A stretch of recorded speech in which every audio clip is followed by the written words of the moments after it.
6 நாளில் கட்டினாலும் அவ்வளோ ஸ்ட்ராங்காக இருந்திருக்கு.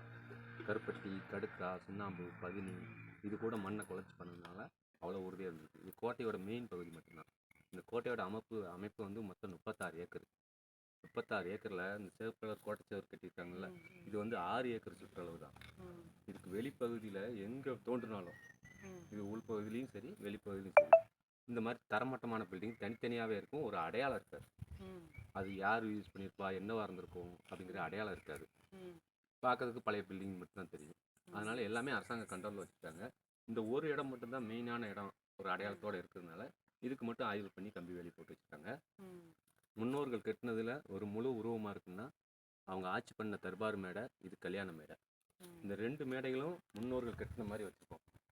மிச்சம் எல்லா இடங்களையும் சுண்ணாம்பையும் மண்ணையும் குழச்சி சும்மா ரஃபாக பூசிருக்கோம். ஏன்னா அடுத்தாப்புல ஒரு ஆய்வு பண்ணால் பழைய தவிர சேதமடையாமல் எடுக்கிற அளவுக்கு பூசி வச்சுருக்காங்க. நம்ம லைட்டாக சரி சரி.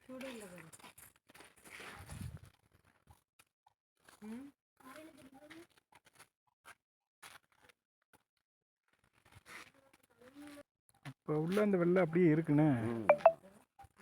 சும்மா அங்கிட்டு வாங்க, அங்கே ஒரு இடத்துல ஃபுல்லாக தண்ணி கட்டினா கூட அடுத்த 1/4 மணி நேரத்தில் உள்ள இறங்கிடும். உள்ளே போயிடும். எந்த பக்கம் போகுங்கிறது எந்த இதில் ஒவ்வொரு ஸ்டோன் இருந்த பகுதி.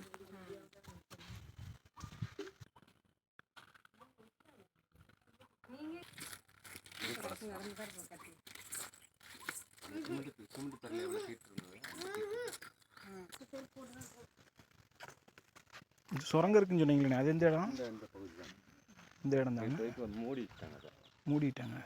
சரி. அரசாங்கம் வந்து அதை கன்ஃபார்ம் பண்ணாமல். சரி சரி சரி. அரசாங்கம் உறுதி பண்ணாமல் எதுவும் சொல்லாதில்ல. எல்லாம் இங்கே உள்ள பெரியவங்க சுற்று வட்டாரத்தில் எல்லோரும் சொல்லுவாங்க. ஏன்னா நாங்களும் சின்ன பிள்ளைகளெலாம் பார்த்துருக்கோம் பெரிய பாதாள கடை இது வரைக்கும் இருக்கோ அதை தாண்டி தான் இருக்கும். இதுக்குள்ளே வராது. எல்லா மக்களுமே இதில் கேட்டுருக்கோம்.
Kattabomman was advised by his ministers to leave Panjalankuruchi on 7/9/1799. Kattabomman and his brothers left for Trichy.